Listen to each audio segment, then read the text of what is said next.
नमस्कार। एबे समस्ते दैनंदिन कारबार पाई चा दुकान रु आरंभ करी पनीपरिबा किंबा घरर राशन किणवा पर्यंत मोबाइल बाहर करी यूपीआई जरिया रे स्कैन करछन।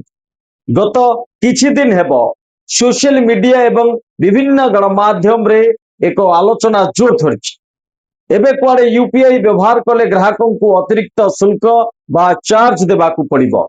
यही खबर साधारण नागरिकों ठारू आरंभ करी छोट बड़ व्यवसायी मनरे एक संदेह और भय सृष्टि करछि। आजिर एही विशेष रिपोर्ट रे आमे आपनकु जणाइबु एही खबर रो संपूर्ण सत्यता। सरकार इस संपर्क रे कोन स्पष्टीकरण दैछंती, संसद रे केउ नुआ बिल आसीछि एवं आपनक पॉकेट उपरे एहार कोन प्रभाव पड़िबो। प्रथमे सीधा सड़क एवं स्पष्ट भावे जानि रखन। साधारण यूपीआई व्यवहारकारी कौन शुल्क लगिबो नाही। सरकार इस समस्त अटकल एवं गुजब को संपूर्ण रूपे खंडन करछंती।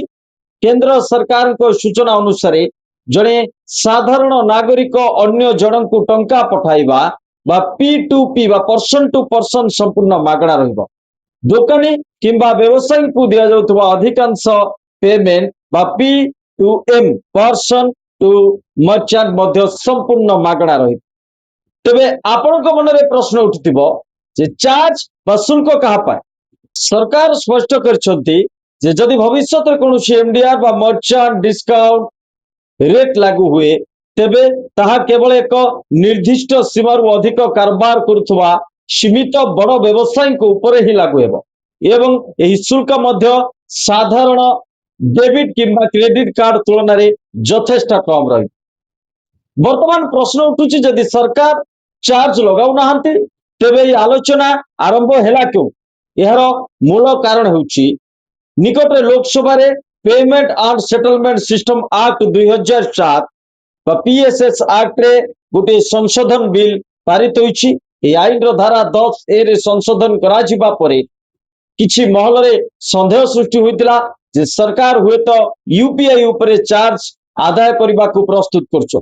किंतु सरकार निज विवृत्ति रे स्पष्ट करिसंती जे यह केवल एक सुविधा प्रदानकारी व्यवस्था बा एनेबलिंग प्रोविजन। ए संशोधन निजे कौनसी शुल्क लागू करे नाही। भविष्य रे एनपीसीआई बा National Payment Corporation of India रो नेतृत्व रे गठित एक कमिटी निष्पत्ति नेबो जे एमडीआर रो आवश्यकता अछि कि ना। सरकार को कहवा कथा होउची यूपीआई रो व्यापक संप्रसारण सह साइबर सुरक्षा जालियाती रोकिबा एवं वैषयिक भित्तिभूमि रो विकास पाई निरंतर निवेश आवश्यक। केवल सरकारी अनुदान उपर निर्भर न करी एही व्यवस्था को स्थायी और आत्मनिर्भरशील करिबा एहार मुख्य लक्ष्य। आसंतु नजर पकाइबा यूपीआई रो किछि गुरुत्वपूर्ण तथ्य उपरे। 29.9 लाख कोटी टंका केवल गोटे मासरे जुलाई 2026 यूपीआई माध्यम रे कारबार होइछि। 2366 कोटी ट्रांजैक्शन एही गोटे मासरे संपादित होइतिबा संख्या।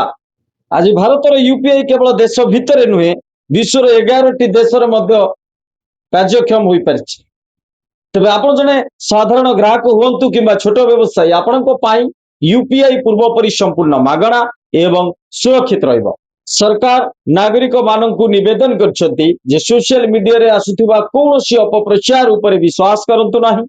केवल अर्थ मंत्रणालय, भारतीय रिजर्व बैंक आरबीआई एवं एनपीसीआई रो ऑफिशियल सूचना को ही ग्रहण करन।